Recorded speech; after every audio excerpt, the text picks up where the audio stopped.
Bonjour. La dermatite atopique est un eczéma chronique qui évolue par poussée et qui touche un enfant sur 4 et près de 5% des adultes, ce qui représente en France un peu plus d'1 million d'enfants et près de 2 millions d'adultes.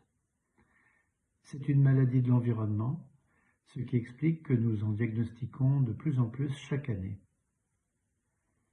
La dermatite atopique a un retentissement considérable sur la qualité de vie des patients. Et cette souffrance est souvent sous-estimée, ce qui fait que nous sommes tous bien conscients que nous avons encore beaucoup d'efforts à accomplir afin de mieux comprendre pour aider les malades.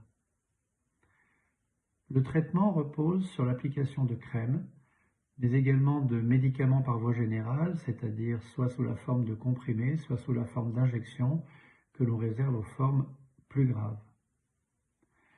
Nous avons observé depuis plusieurs années de nombreux progrès thérapeutiques dans la dermatite atopique. Les allergologues sont souvent en première ligne dans le traitement des patients, car plus de la moitié d'entre eux vont également présenter des allergies. Il peut s'agir d'un asthme, d'une rhinite, d'une conjonctivite, voire d'une allergie alimentaire. Alors les allergologues vont soigner les allergies d'une part et soigner la dermatite atopique d'autre part, car l'eczéma, lui, est rarement allergique.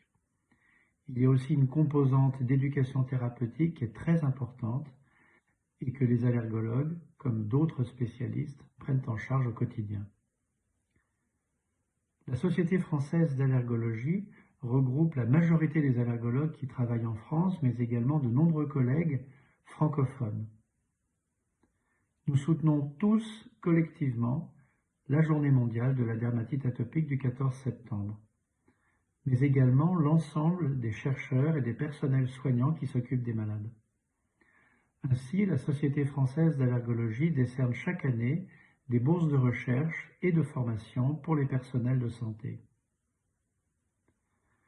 La Société française d'allergologie vous souhaite une bonne journée en espérant une bonne diffusion de la connaissance vers l'ensemble du grand public. À bientôt.